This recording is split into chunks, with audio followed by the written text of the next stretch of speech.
નમસ્કાર ખેડૂત મિત્રો, જય કિસાન જય ભારત। ખેડૂત ભાઈઓ, આજે તારીખ છે 13 મે 2026 અને વાર છે બુધવાર। આજે આપણે એક સ્પેશિયલ એપિસોડ પ્રસ્તુત કરી રહ્યા છીએ અને આપણો સ્પેશિયલ એપિસોડ એટલે કેન્દ્ર સરકારે આપણા ચોમાસુ વાવેતરના જે કોઈ પાકો છે એ પાકોની આ વર્ષની એમએસપી એટલે કે મિનિમમ સપોર્ટ પ્રાઇઝ ટેકાના ભાવની જે જાહેરાત આજે બપોરે કરી છે એ ટેકાના નવા જાહેર થયેલા ભાવોની વિગત આપના સૌના સુધી પહોંચાડવાનો પ્રયાસ એટલે અત્યારનો આપણો સ્પેશિયલ એપિસોડ મિત્રો। તો આપણે ત્યાં કેન્દ્ર સરકાર જે કાંઈ ખરીફ એટલે કે ચોમાસુ ઋતુના પાકો પૈકીના 14 પાકોની એમએસપી જાહેર કરે છે અને એ 14 પાકોમાંથી જેટલા પાકોની સરકાર ખરીદી કરતી હોય છે એમએસપી દરથી, એ પૈકી આપણા ગુજરાતમાં જેની ખરીદી થતી હોય એવા પાકો એટલે એકંદર 7 જેટલા જે પાકો છે એટલા પૂરતી આપણે વિગત પ્રસ્તુત કરીએ છીએ મિત્રો। તો આ જે વિગત છે એ વિગત એટલે હવે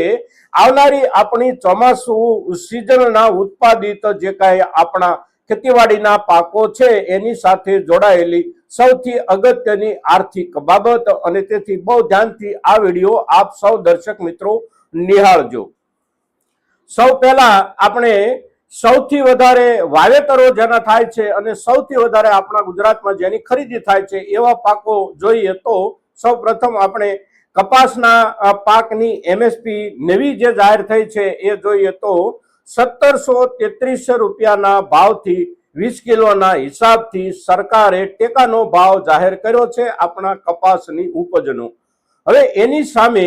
ગયા વર્ષે જે ભાવ હતો ટેકાનો એ ભાવ અને આ વર્ષનો ભાવ આ બંનેની વચ્ચેનો તફાવત પણ આપણે સમજી લેવો જોઈએ। ગયા વર્ષે ભાવ હતો 1622 રૂપિયા અને આ વર્ષનો 1733 રૂપિયા, તફાવત થાય છે 111 રૂપિયા। પણ સૌથી અગત્યની જે બાબત છે આમાં એ બાબત એ છે કે આપણને ખેડૂતોને કપાસ 20 કિલો પડતર કેટલા રૂપિયામાં થાય છે એનો જે આંકડો સરકાર આપે છે અને સરકાર આ આંકડો શેના આધારે તૈયાર કરે છે એની આપણને ખબર નથી, પણ સરકાર જે આંકડો આપે છે એ પડતરનો આંકડો આશ્ચર્યજનક છે અને સરકાર પડતરનો જે આંકડો આપે છે એ આંકડો એટલે કપાસ 20 કિલો આપણે પકવીએ તો એના ઉપર બધું મળી અને જે ખર્ચ લાગતો હોય કે એની અંદર આપણી પોતાની મજૂરી પણ સમાઈ જાય, એ તમામ મજૂરીઓ અને તમામ ખર્ચ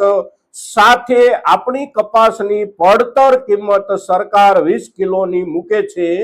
1102 રૂપિયા એટલે કે 1102 રૂપિયામાં આપણને કપાસ પડતર થાય છે અને સરકારે ટેકાનો જે એનો ભાવ જાહેર કર્યો છે એ 1733 રૂપિયા જાહેર કર્યો છે। ત્યાર પછી મગફળીનો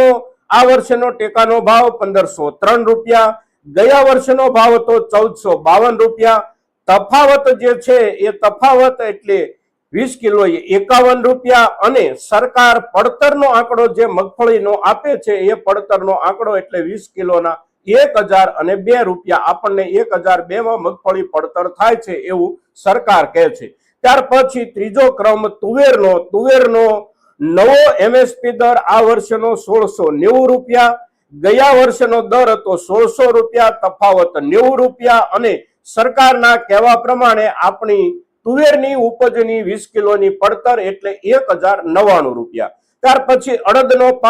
અડદના પાકની એમએસપી 1640 રૂપિયા, ગયા વર્ષે એમએસપી દર હતો 1560 રૂપિયા, તફાવત 80 રૂપિયા અને સરકારના કહેવા પ્રમાણે અડદની આપણી 20 કિલોની પડતર 1083 રૂપિયા। ત્યાર પછી મગનો પાક, મગની એમએસપી 1756 રૂપિયા, ગયા વર્ષે એમએસપી દર હતો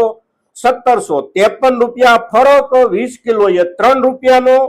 બહુ સમજવા જેવો ફરક છે। 20 કિલોએ 3 રૂપિયાનો ફરક ગયા વર્ષમાં ને આ વર્ષમાં સરકારે એમએસપી દરમાં કર્યો છે અને એની જે પડતર કિંમત સરકાર મૂકે છે કે 20 કિલો આપણને મગ કેટલામાં પડે તો પડતર કિંમત છે 1087 રૂપિયા। ત્યાર પછી સોયાબીનનો ભાવ એમએસપી 1141 રૂપિયા, ગયા વર્ષે હતા રૂપિયા અને તફાવત જે છે એ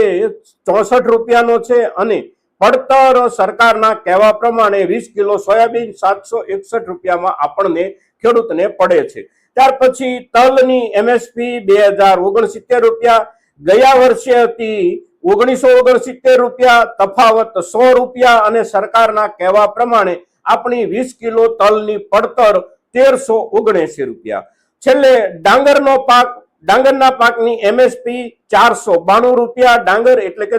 ચોખાનો પાક 492 રૂપિયા, ગયા વર્ષે એનો ભાવ હતો 473 રૂપિયા, તફાવત 19 રૂપિયા અને સરકારના કહેવા પ્રમાણે ડાંગર ઉગાડતા ખેડૂતોને ડાંગરની પડતર થાય છે 325 રૂપિયા 20 કિલોના। એટલે આ પ્રમાણે સરકારે એમએસપી ના નવા દર જાહેર કર્યા છે અને જાહેર કરેલા જે કાંઈ નવા દર છે એની સામે સૌથી સમજવા જેવી બાબત એ છે કે સરકાર આપણી જે કાંઈ ઉપજો છે એની પડતર જે મૂકે છે એ પડતરની સામે સરકારના કહેવા પ્રમાણે આપણને સરકાર દોઢો ભાવ આપવાની વાત કરે છે। હવે આ પૈકી કયા અને કેટલા પાકોની સરકાર કેટલી ખરીદી કરશે એ જ્યારે સિઝન આપણી શરૂ થાય ત્યારે આપણને ખબર પડે, પણ અત્યારે કેન્દ્ર સરકારે આજે જ 13 તારીખના દિવસે આ પ્રમાણે આ વર્ષની નવી એમએસપી જાહેર કરી છે મિત્રો। અને આ નવા એમએસપી દરની જે કાંઈ વિગતો આપણે અહીંથી પ્રસ્તુત કરી રહ્યા છીએ, આ વિગતો આપણા દરેક ખેડૂત માટે ખૂબ અગત્યની વિગતો છે અને તેથી મહત્તમ ખેડૂતો સુધી આપણી આ ચર્ચા પહોંચે એને માટે આપ સૌના સહયોગની અપેક્ષા સાથે જય કિસાન, જય ભારત।